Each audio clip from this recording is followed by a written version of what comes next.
بسم اللہ الرحمن الرحیم۔ السلام علیکم۔ ابرار رشید آپ کی خدمت میں ایک مرتبہ پھر حاضر ہے،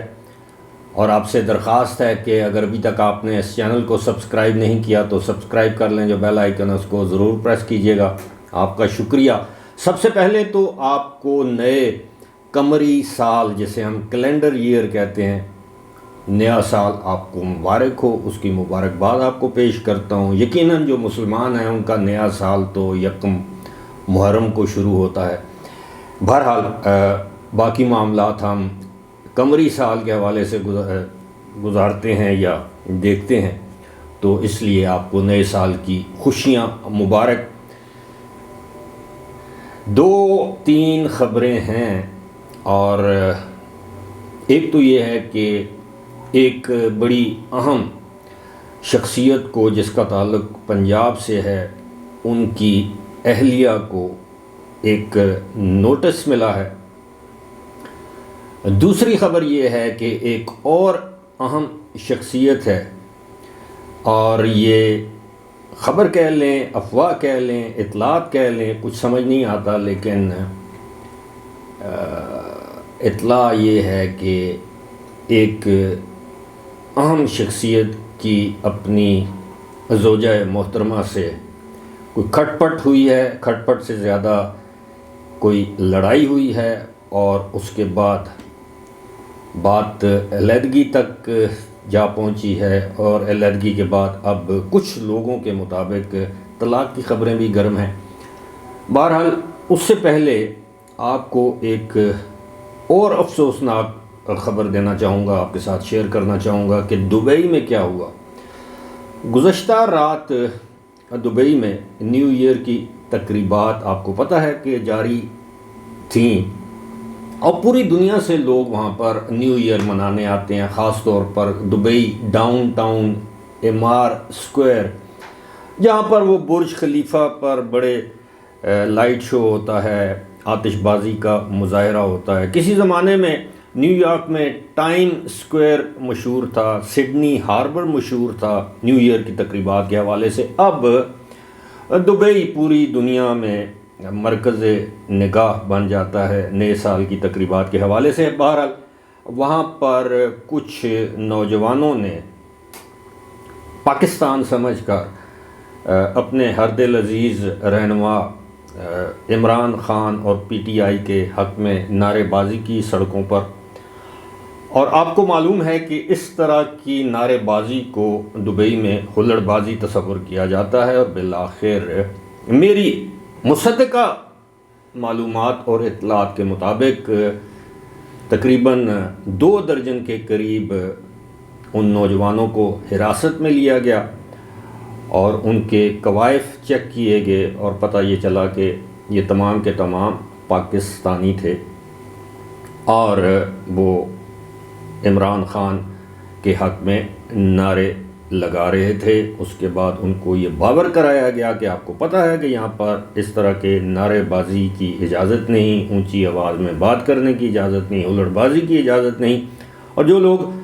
دبئی یا یو اے ای کے قوانین سے واقف ہیں وہ یہ بات اچھی طرح جانتے ہیں۔ اس کے بعد پتہ یہ چلا کہ زیادہ تر ایسے لوگ ہیں جو کہ ٹورسٹ ہیں، کچھ لوگ ایسے بھی تھے جو وہاں کے ریزیڈنٹ ہیں،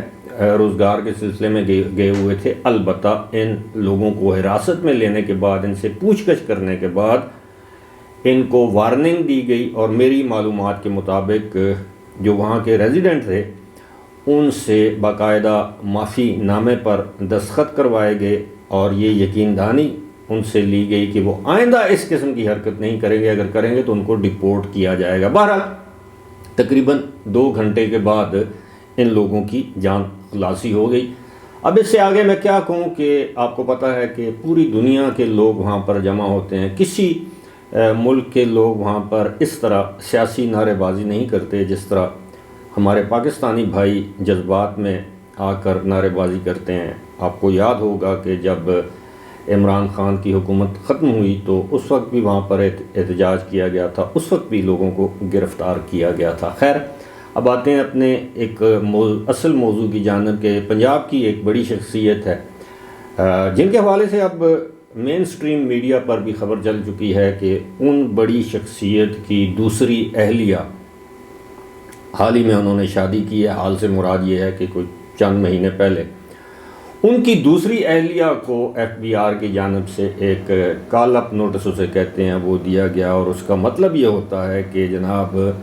اچانک یعنی 1 سال کے اندر اندر ان خاتون کے اثاثوں میں بے تحاشا جو ہے وہ اضافہ ہوا ہے۔ اثاثوں سے مراد یہ ہے کہ ان کے بینک اکاؤنٹس میں بہت سارا پیسہ آیا ہے، اور اس کے علاوہ ان کے بیرون ملک دورے جو ہیں وہ ان کی جو آمدن ہے، آمدن تو خیر ان کی ہے ہی نہیں، اس سے مطابقت نہیں رکھتی، یعنی ان کی آمدن جو ہے وہ ان کی مالی حیثیت سے مطابقت نہیں رکھتی، یعنی ایسٹس بیانڈ مین۔ اب ظاہر ہے یہ پہلے ٹیکس میں پتہ نہیں ان کے پاس یہ ٹیکس دہندہ ہیں نہیں ہیں، ہوں گی تو ایف بی آر کے پاس ریکارڈ ہوگا، لیکن جب حکومت چاہے، حکومت وقت چاہے تو وہ کسی کا سراغ کسی وقت بھی لگا سکتی ہے۔ لیکن یہ جو خاتون ہیں، جو محترمہ ہیں، جو بتایا یہ جاتا ہے، ہمیں معلوم ہے کس کی اہلیہ ہیں، بس میں آپ کو اشارتاً بتا دیتا ہوں کہ پنجاب کی ایک اعلیٰ شخصیت کی یہ دوسری بیگم ہے، دوسری اہلیہ ہیں، اور ان کو یہ نوٹس جاری کیا گیا ہے کہ جناب آپ فلاں تاریخ کو حاضر ہو کر ہمیں یہ بتائیں کہ یہ پیسہ آپ کے پاس اچانک یہ کروڑوں روپے کہاں سے آ گئے، اور یہ بزنس کلاس اور فرسٹ کلاس میں یورپ کے ممالک کے سفر، اور وہاں پر مہنگے ترین ہوٹلوں میں قیام، اور یہ اور وہ، آپ سمجھ رہے ہیں میری بات۔ دوسری خبر یہ ہے جناب کہ اب میں نام نہ بھی لوں تو آپ سمجھ جائیں گے، وہ یہی ہے کہ جناب جو ایک انتہائی اہم شخصیت ہماری جو ہے ان کی کہانی اب طلاق تک پہنچ چکی ہے۔ اس کی وجہ دونوں طرف کی، جسے آپ ناچاکی کہہ لیں، ناراضگی کہہ لیں، جو بھی آپ اس کو نام دیں، کہ ایک طرف تو آپ کو پتہ ہے کہ وہ ایک مبینہ آڈیو ٹیپ لیک ہوئی تھی، آڈیو لیک ہوئی تھی، جس میں وہ خاتون جو ہیں وہ ایک اور شخص کے ساتھ کس طرح کی رومانوی گفتگو کر رہی ہیں۔ اب اس کو دہرانے کی بھی ضرورت نہیں، آپ سب لوگ سمجھدار ہیں۔ اور دوسری جانب کچھ اور آڈیو لیکس کے بعد یہ معاملہ جو ہے وہ تھوڑا نہیں بلکہ بہت سا بگڑ گیا، اور چند دن پہلے لاہور میں بہت سے، میں آپ کو یہ بھی بتا سکتا ہوں کہ بہت سے جو نامور اور معروف اور آزاد انڈیپینڈنٹ جرنلسٹ ہیں، انہوں نے اپنے ذرائع سے اس بات کی تصدیق کی ہے کہ وہاں پر ان کی رہائش گاہ پر ایک بہت بڑا جھگڑا ہوا ہے، اور جھگڑے سے مراد کہ ایک دوسرے کو ٹھیک ٹھاک سنائی گئی ہیں، اور بہت ہنگامہ ہوا ہے، اور اس کے بعد معاملہ جو ہے وہ الگ الگ رہنے پر جو ہے وہ ختم ہوا ہے۔ اور اب ایک صاحب ہیں، انہوں نے یہ دعویٰ کیا ہے کہ جناب ان قریب یہ معاملہ طلاق پر بھی منتج ہو سکتا ہے، یعنی اس کا نتیجہ طلاق کے طور پر نکل سکتا ہے۔ اب چونکہ یہ ایک ذاتی معاملہ ہے، طلاق ہو نکاح ہو، اس پر زیادہ بات کرنا مناسب نہیں، لیکن یہ ہے کہ جیسے جو لوگ جانتے ہیں اس کپل کو، اس جوڑے کو، انہیں اچھی طرح معلوم ہے کہ یہ ایک سہولت کی شادی تھی، جسے ہم کہتے ہیں کہ میرج آف کنوینئنس۔ اب وہ کنوینئنس بھی ختم ہو گئی، وہ ضرورت بھی ختم ہو گئی دونوں جانب سے۔ ایک جانب آپ کو پتہ ہے کہ اقتدار کی ہوس تھی، دوسری جانب جو ہے وہ آپ کو پتہ ہے کہ کون کون سی ہوس تھی، پھر اس طرح کس طرح کتنے لوگوں نے اس بہتی گنگا میں ہاتھ دھوئے، مال بٹورا، اور اب ظاہر ہے دونوں جانب وہ جو ضرورت تھی یا اس کی وہ ختم ہو چکی ہے، تو پھر اس طرح تو ہوتا ہے، اس طرح کے کاموں میں آپ یقین کیجئے۔ مجھے یہ سن کر نہ حیرانی ہوئی ہے، نہ مجھے پریشانی ہوئی ہے، نہ مجھے تکلیف ہوئی ہے، نہ مجھے دکھ ہوا ہے، نہ مجھے افسوس ہوا ہے۔ اس کی وجہ یہ تھی کہ یہ عمل متوقع تھا، دیر آید درست آید، یا آج نہیں تو کل، کل نہیں تو پرسوں یہ کام ہونا ہے۔ اگر ہو چکا ہے تو میرے پاس اس کا ثبوت نہیں ہے، اگر نہیں ہوا تو ہم انتظار کر لیتے ہیں۔ فی الحال مجھے دیجیے اجازت، خدا حافظ۔